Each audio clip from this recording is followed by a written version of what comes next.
Hey guys, this video goes over the arcs and central angles practice sheet that we were working on in class. So I really wanted to take the time, not just for you to look at your answers and check them and make corrections, but to go over each one and make sure you understand why the right answer is what it is. So some of the stuff is really easy, but sometimes the things that are easy are also easy to make silly mistakes on. So the goal is to make sure that we pay very close attention to detail, because the rest of the chapter is only going to get more complicated if we can't master this stuff in the very beginning. So here we go. Number 1 and 2, it just says name the arc made by the given angle. So if I'm going to name an arc, I need to remember to use this symbol. Now, the given angle that's here, I'm going to highlight it. I swear my dogs only go crazy when I start talking, which is like during a video, and oh well, at least I guess it feels like class. Anywho, we got angle F. Oh, yep, that's an injury. Angle FQE, and that angle opens up to arc FE, right? So if we look at where it opens up, if it opens up to arc FE, then you can name it in two ways. You can either say FE like this with the arc symbol on top, or you could also say arc EF. Either one of those would be acceptable.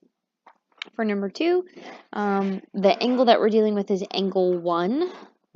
So this angle here, and that opens up, if we, were to like color in that angle and name the arc that it opens up to, that one would either be called arc HI or arc IH.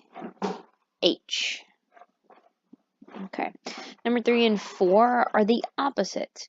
So they're giving us an arc, and we need to name the central angle that makes that arc. Okay. So if it says arc ML, I'm going to highlight that, and I want to know what angle makes this arc. So if I just trace out the angle that makes this arc, you can't use the letters M and L. So if you think back to your angle rules, how do you name them? There's only 3 ways to name an angle, okay? And let's review that real quick. So to name an angle, we have 3 ways. Way number 1 is using 3 letters. 3 letters with vertex letter in the middle. 3 letters with the vertex letter in the middle. And that's the typical way. Just like up here for number 1, we said FQE. The issue with naming this one, number 3, with letters is there's only 2 letters. We don't have a vertex letter. The second way that you can name an angle is 1 letter that is the vertex point. But the time where that is not helpful is like over here to the right. If I want you to name the central angle in the middle of a circle and you call this angle P, I have no idea if you're talking about this blue angle P on top, or if you're talking about this red angle P here on the bottom, or if you're talking about the big angle P, right? All of those have P as their vertex. So in that case, we would need some other letters to help us name that angle to know which one we're talking about. So you could use 1 letter. And then the third option is using 1 number that's on the inside of the angle. Now, it doesn't stand for the degrees, it just stands for a classification. So like this one, the only correct answer for number 3 is angle 1.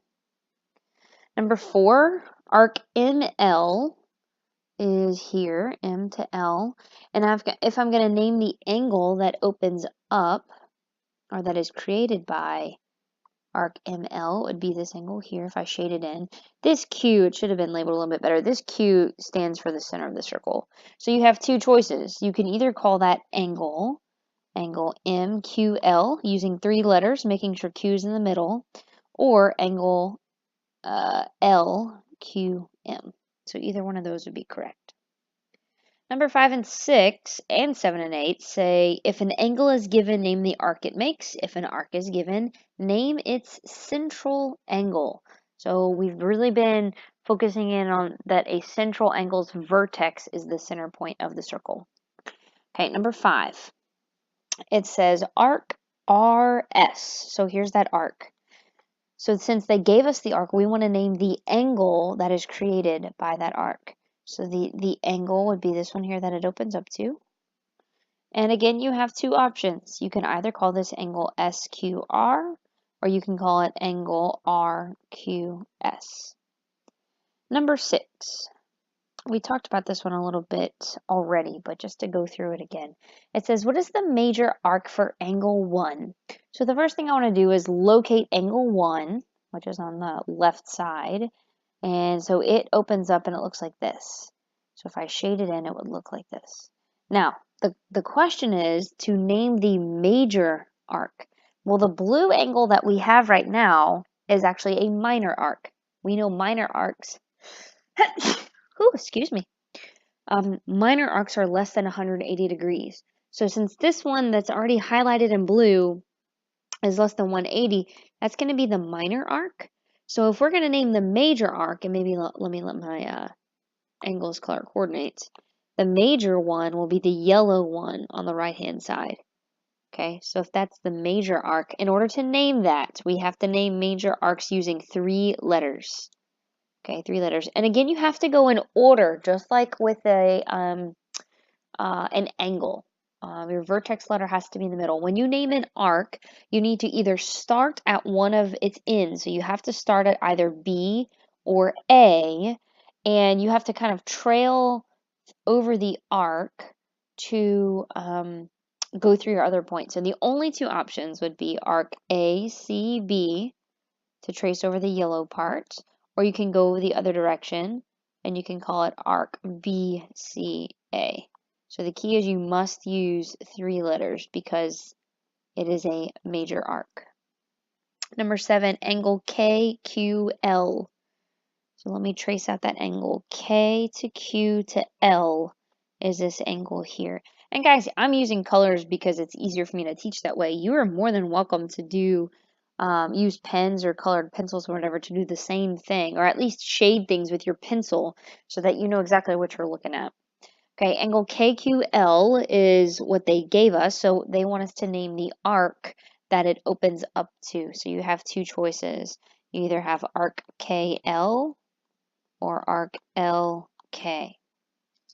Again, you got to make sure you're using your angle symbols and your arc symbols where they are necessary. Number 8 gives us arc SVT. Arc SVT. So if I'm going to trace that arc, first of all, it's an arc. So I'm going around the circle. You don't go through the circle like this. That does not make any sense at all. Okay, so if I'm going to trace the arc, I'm going to start at S, then I need to go through point V, and then I can go to point T. So you have to start at S, go around, hit through V, and the point T. So if I'm going to name the angle that is created by that, it is this angle here. Almost kind of looks like Pac-Man. So I know that angle is weird because it looks like it is, if you look at the blue angle, it's past 180 degrees. Either way, you still aim an angle is doing the same thing. We're going to use the 3 letters, S, T, and Q, but since Q is the vertex point, it has to be in the middle. So either angle SQT or angle TQS. Either would be acceptable. Number 9 and 10 say find the measure of the arc or central angle indicated. Assume that lines which appear to be diameters are actual diameters. So that's important. If they appear to be diameters, then they are. So diameters, and we know, goes through the middle of the circle. Okay, for number 9, if I'm looking for the question mark, so the question mark is here, this yellow highlighted or blue highlighted angle. If I'm looking for that, what we need to remember is that central angles, right, which is what this is, its vertex is the center of the circle, have the same measure as the arc that creates it. So both of those things would be the exact same. So then our answer is very clear. Question mark is equal to 120 degrees. This 155 degree angle had nothing to do with the question mark. It was kind of there as extra information. So you have to be able to decipher when the information is something you actually need or if it's just extra. Number 10, the question mark this time is an arc. However, we know that the central angle opening up to that arc is 120 degrees. And we know that those things are actually going to be the same. So again, question mark is this time 123 degrees. Okay, on the back page, numbers 11 through 14 are the questions similar, except instead of a question mark, I'm giving you a specific thing to find. So like number 11, I want you to find the measure of arc CFD. Again, go in order. We're going to start at arc or at point C.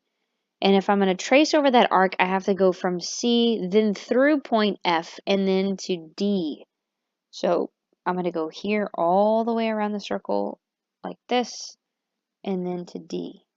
So I need the measure of that big arc. Now, we know that if we knew the measure of all the central angles in the middle, then we would be able to find the arc, because the angles in the middle have the same measure as the arc.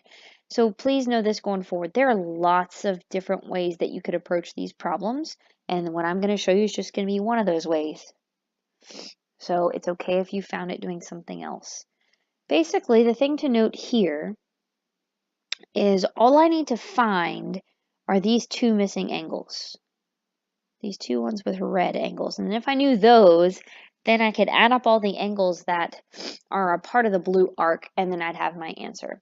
Well, the thing to know about those angles that I've marked there is that those are vertical angles, right? Vertical angles are across from each other like that. They're almost created by like an X, and they are congruent. So if we know that they're congruent, then if we find one, we know the other. And again, there's a couple different ways that you can find them. The next thing I would notice is that if you look at, remember it said if something looks like a diameter, you can assume that it is. So if I look at EB, it looks like a diameter. I know that EB is a line, and it will make 180 degrees on both sides, right? A semicircle. So then if I know that this angle here is 135 degrees, then I can take 180 minus 135 and get 45 degrees. So that tells me that this leftover angle over here is 45 degrees. We already discussed that it is vertical to this angle down here. So that one is also 45 degrees. And now you have measures for all of the angles that match up to that blue arc, and all we have to do is add them all together. So 81 plus 45 plus 135 plus 45 is equal to 306. So as your final answer, we'll say that the measure of arc CFD, make sure to put an arc symbol, is 306 degrees. Also, we haven't used it yet, but we probably will be using it here shortly. Why aren't you? There we go. That a circle contains 360 degrees. 360 degrees. So we might use that here soon. Okay, number 12, the measure of angle SPQ. So again, the first thing we got to do is figure out where is angle SPQ. So connect the dots. It's an angle, so that's how I know I'm not going around the circle. So that's the other thing you have to pay attention to is when is something an arc that you're going around the circle, and when is it an angle that you're going to go through the circle. So angle SPQ, I'm going to start at S, I'm going to go through P, and then Q. So angle SPQ. Now, unless it specifies that it like is talking about the obtuse angle, or not even obtuse, that's bigger than 180 degrees, you need to assume that it's talking about the smaller angle that's less than 180 degrees. So I need to know these three angles that make up this blue angle. Okay, well, I already know one of them is 86 degrees, so that's good. And then I know that the other two are congruent because they put these two arc marks there. So if I find one, then I will know the other. So what are some things that I can do to find those missing angles? Well, I don't have a diameter, so I can't do what I did for number 11, where you just like subtracting something from 180. But what I do notice is that I have the other pie slices, almost is what they look like. 86 degrees, 154 degrees, and 60 degrees. So if I add those, 86 plus 154 plus 60 degrees, then I end up with 300, I believe. So what that means is those three angles add to 300 degrees, and earlier we said if a circle adds up to 360, then when I take off those 300, I'm left with 60 degrees. So that means the leftover stuff, the things that didn't have numbers on it, so this part here, the yellow arc and its central angles, are 60 degrees. Which, if I wanted to go further, I could say, ooh, then that makes them 30 and 30. Either way, the question is, what is the angle SPQ, which is all highlighted in blue here. So then all I need to do is add 86 plus 30 plus 30, or just 86 plus 60, either way, and we'll get 146 degrees. So then final answer, the measure of angle SPQ equals 146 degrees. Number 13, the measure of arc EFC. So again, this is an arc, so I know I'm going around the circle. I'm starting at E, I'm going to go through F, and then I'm going to get to C. So that tells me the direction that I need to go. Okay, so I need to find the other angle measurements that are not here. Again, if you notice, these red angles, I'm going to put 2 arc marks because these other angles over here already have 1 arc mark on them. But these 2 angles are vertical to each other. So again, we're going to use that fact that vertical angles are congruent. So if we find out one, we will know the other. The problem is the only angle that we know is that this big angle on the bottom is 126 degrees. Well, the interesting thing is you could actually do this in a couple different ways. You could say that if this is 126 degrees, let me highlight here. If this angle is 126 degrees, it is vertical to this pink angle over here, which is also 126 degrees. And then you can subtract 126 minus 360 and get your answer. You may or may not see that. So let me do what I think many people would probably do if they saw this on a test or on their own. You would probably say, look at a diameter again. So if this gray piece is a diameter, we know it's 180 degrees, it's a straight line. Then you might say that 180 minus 126 is equal to 53 degrees. So that this remaining part, or how about 54? That this remaining piece here is 54, and that this one is 54. And so both of those are 54. I want to find the measure of the blue arc that I've labeled EFC. All we need to do is add those numbers together. So 126 plus 54 plus 54, which is 234. So final answer, the measure of angle EFC, arc EFC is 234 degrees. Number 14, the measure of angle MIJ. So I've got angle M, again it's an angle, so I know I'm going to go through the circle. M to I, and then I to J. So I need to know the measure of this angle that opens up to the blue section. Well, a few things we can discuss.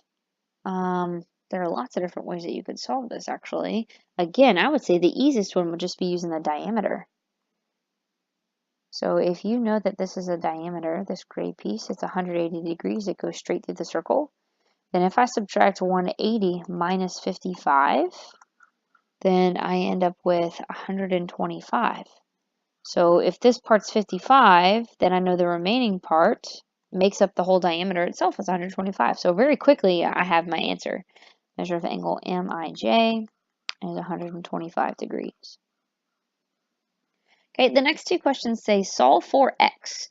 Assume that lines which appear to be diameters are actual diameters. So similar questions, except now I've got like a variable. I might have to do some algebra here.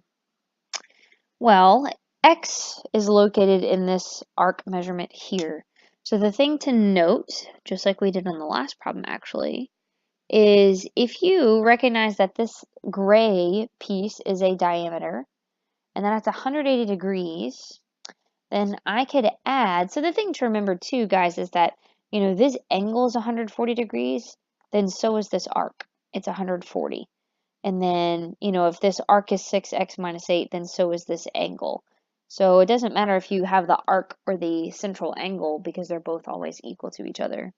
So the thing there is it doesn't matter whether you're looking at the angles in the middle or the arcs on the outside. Either way, I know that they will both add up to 180 degrees.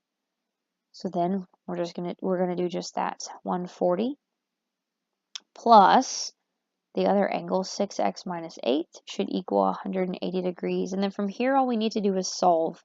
So we can go ahead and combine like terms, which would be 140 minus 8. 140 minus 8 would be 132. Bring down plus 6x is equal to 180. If I'm trying to get x by itself, I'll subtract 132 from both sides.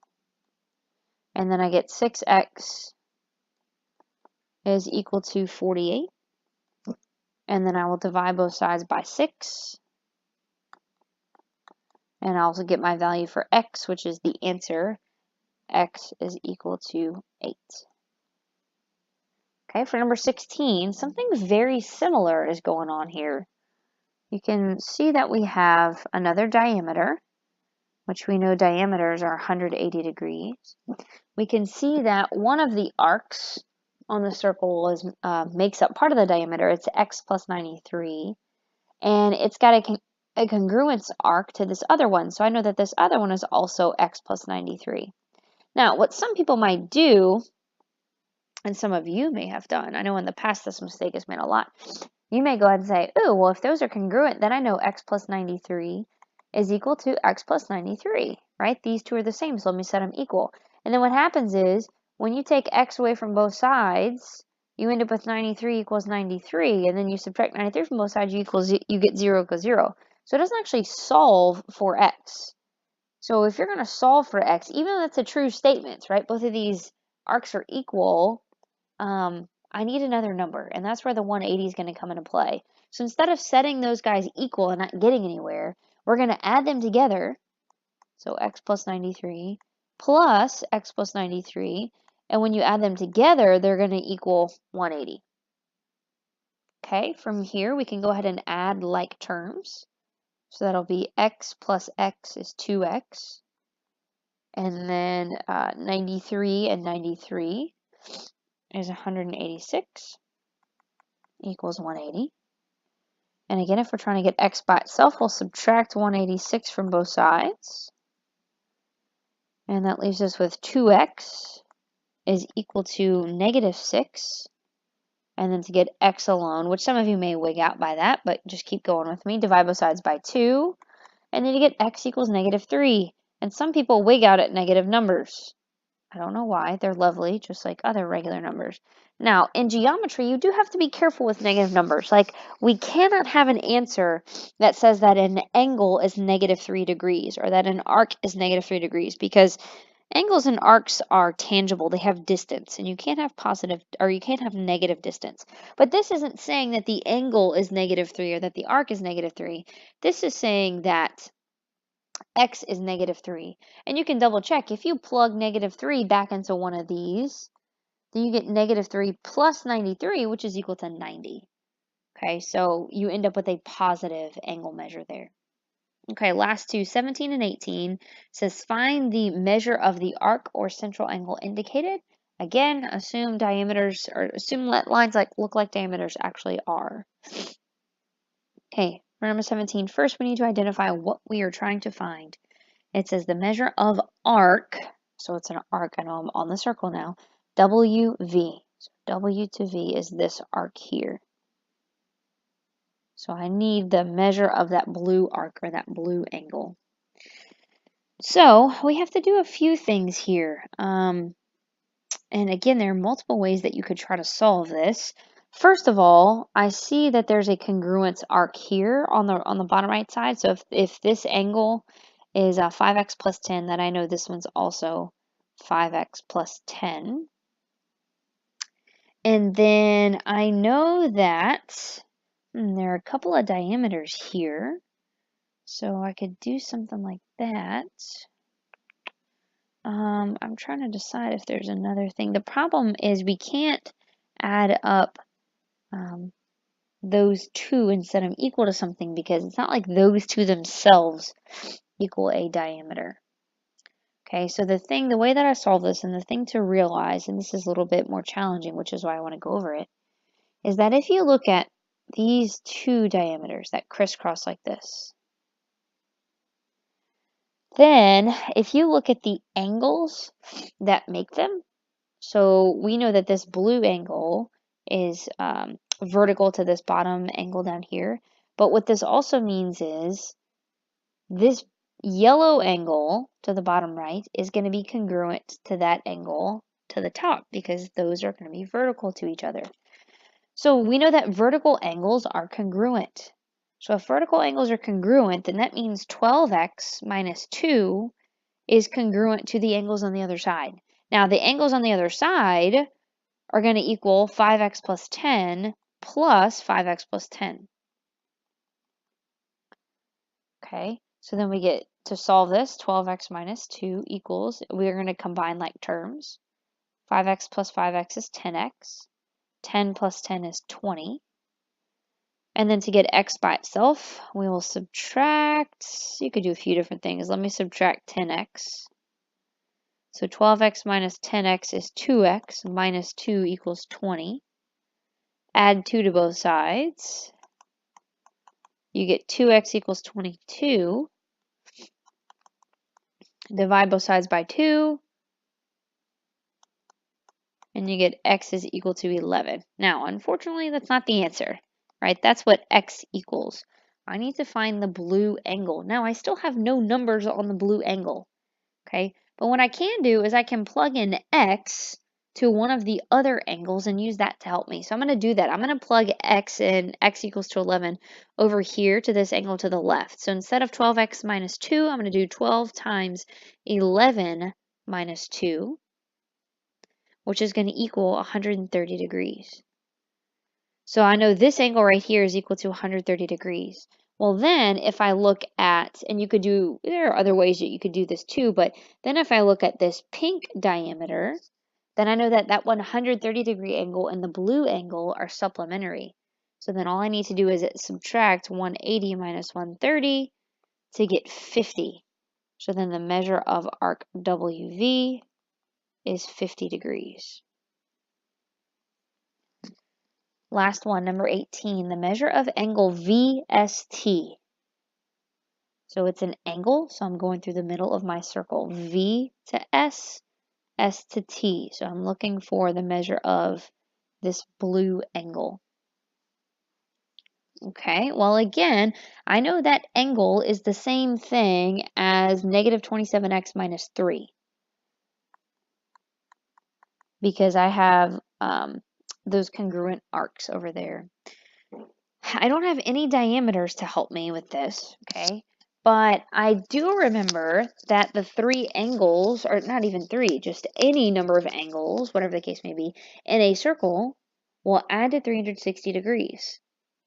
Okay, so then what I can do is say that I can add up these three arcs and they should equal 360. So if I do that, negative 27 minus 3 plus negative 27 minus 3 plus negative 37 plus, oh, sorry, these have x's. Negative 27x minus 3 plus negative 27x minus 3 plus negative 37x plus 2 equals 360. Maybe I can scroll over. There we go. 360 degrees. And then we're going to add our like terms. So everything with an x is considered like terms.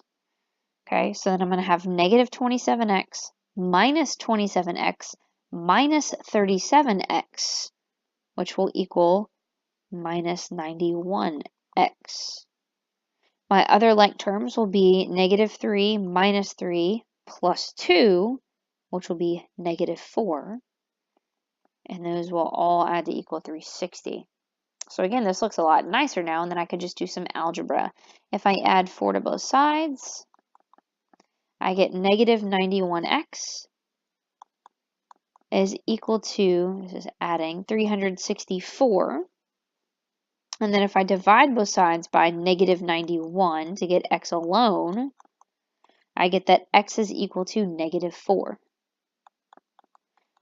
Unfortunately, again, not my answer, because the question is, what is the blue angle, the measure of angle VST? Well, if I know that angle VST is negative x minus 3, then I'm going to plug that in. I'm going to do negative 27. Instead of x, I'm plugging in negative 4 minus 3. And then if I simplify, that'll be 108 minus 3, which is going to be 105. So our final answer will be the measure of angle VST equals 105 degrees. So you see, the math isn't hard. We're like adding stuff up, setting them equal to 360, subtracting from 180, sometimes just dividing by 2, sometimes just naming stuff. But it's very easy to make mistakes on these things if you're not very careful.